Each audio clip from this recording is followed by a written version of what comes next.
E aí está Getúlio Vargas, que durante praticamente todo o seu governo, durante a chamada Era Vargas, teve como principal característica a intervenção do Estado na economia. Getúlio Vargas criou as leis trabalhistas e ali nós temos Getúlio Vargas na outra imagem, no momento da criação da Petrobras. Getúlio Vargas está com a mão suja de petróleo. Esse gesto foi repetido pelo presidente Lula em 2006. A diferença entre Lula e o presidente Vargas não é apenas uma diferença de tempo na história, mas é também o fato de que o presidente Lula tem um dedo a menos. Mas isso não tem a menor importância, isso é uma grande bobagem. A verdade é, gente, que Getúlio Vargas era um homem que tinha uma visão de futuro. Imaginem vocês, nos anos 50, o presidente Vargas cria a Petrobras, que hoje é uma das mais importantes empresas do mundo, independentemente de ser estatal ou não, e de extrema competência. O presidente Vargas criou também a Companhia Vale do Rio Doce, que hoje é a segunda maior mineradora do planeta. Significa o quê? Significa que o presidente Vargas tinha de fato uma visão de futuro. Podemos questionar ou não o valor das estatais, enfim, mas o fato é que desse ponto de vista a intervenção do Estado do presidente Vargas na economia foi bastante feliz e naquele momento necessária e oportuna. Falamos de um modelo. Que modelo? Falamos do modelo capitalista, falamos do liberalismo econômico. Existe um outro modelo, existe um outro importante pensador, filósofo, economista, que é Karl Marx. Karl Marx é criador de uma teoria que nós vamos chamá-la de socialismo científico. Para Marx, o Estado tem uma função. Ao contrário de Adam Smith, Marx entende que o Estado deve sim não apenas interferir na economia, mas o Estado é o dono dos meios de produção. Então, nessa primeira parte que nós temos aqui, o Estado é o dono dos meios de produção, ele é o proprietário dos meios de produção. Além de ser o proprietário dos meios de produção, é ele, o Estado, quem organiza a economia. Então, ao contrário do liberalismo econômico, o socialismo científico determina a importância e o peso do Estado na economia. É ele, o Estado, quem deverá interferir na economia. E nós então tivemos aqui, não é, a União Soviética, que durante muitos anos foi o primeiro país, foi o país no qual esse modelo de Estado prevaleceu, a União Soviética. E posteriormente nós tivemos Cuba e a Coreia do Norte e a China, que são países onde o Estado interfere na economia. Defendendo esse modelo, nós tivemos grandes figuras, como por exemplo Ernesto Che Guevara, que foi um dos defensores desse modelo econômico em países como Cuba, em países africanos, e na verdade ele tendia a defender esse modelo para todo o mundo e para toda a América. Um outro país socialista é a China. Mas a China é um país que nós vamos falar sobre ele numa outra aula, num outro momento, de maneira muito especial, porque o socialismo chinês, ele é no mínimo curioso. A China é um país que, apesar de socialista, tem com o mundo uma relação capitalista. É só você observar, olhar ao redor, que é pouco provável que no ambiente da sua casa, no seu ambiente de trabalho, não haja algum objeto, algum produto, alguma coisa que não tenha sido comercializada a partir da China.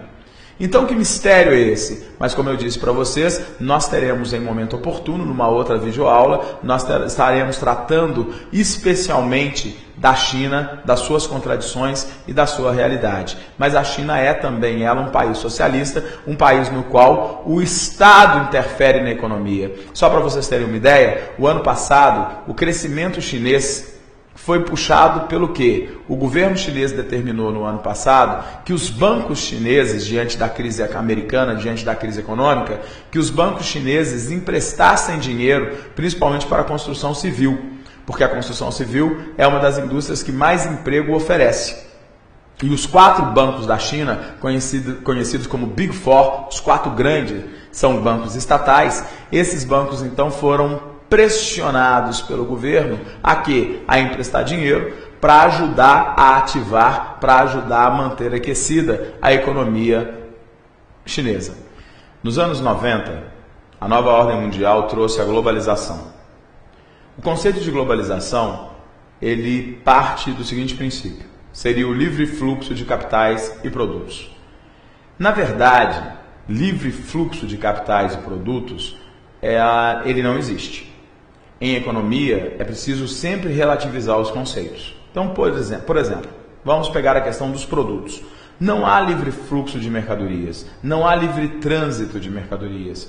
Se nós pegarmos, por exemplo, a Rússia, nós veremos que na relação da Rússia com o Brasil, quando a Rússia importa produtos brasileiros, como por exemplo a carne, e a Rússia é um grande importador do produto brasileiro, nós temos aí alguns percalços, alguns problemas. Quais seriam eles? Vejam só. Muitas vezes, ou eventualmente, a Rússia coloca o produto brasileiro, a carne brasileira, sobre barreiras sanitárias.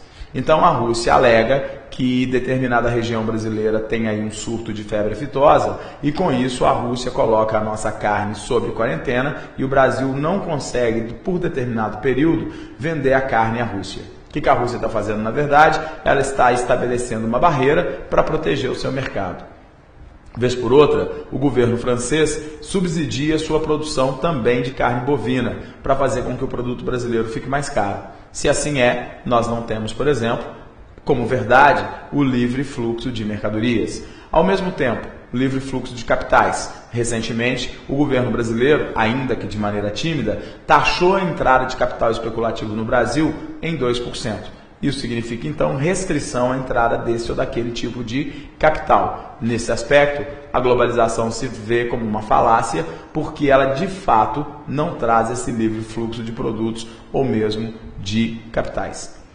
Nós teremos no século XX o surgimento das novas tecnologias e você poderia dizer, não Paulo, a globalização ela é um fato na internet, a internet está globalizada. Eu acredito que a internet esteja muito próximo dessa ideia, desse conceito de globalização do ponto de vista de trazer uma gama, não é, de penetração maior. Sim, mas é também preciso perceber que até a internet sofre restrições e tem alguns limites à sua ação. Há países, como países do Oriente Médio, em que a internet é censurada, como por exemplo em partes do Irã e no território iraquiano. E é bom lembrar também episódios recentes no qual em Cuba uma blogueira, ao emitir ali as suas opiniões ou dar no seu blog determinadas informações, acabou sendo hostilizada não apenas pelo Estado cubano, mas também por parcelas da população cubana. Então, senhoras e senhores, a globalização ela é um tanto falaciosa, ela é um tanto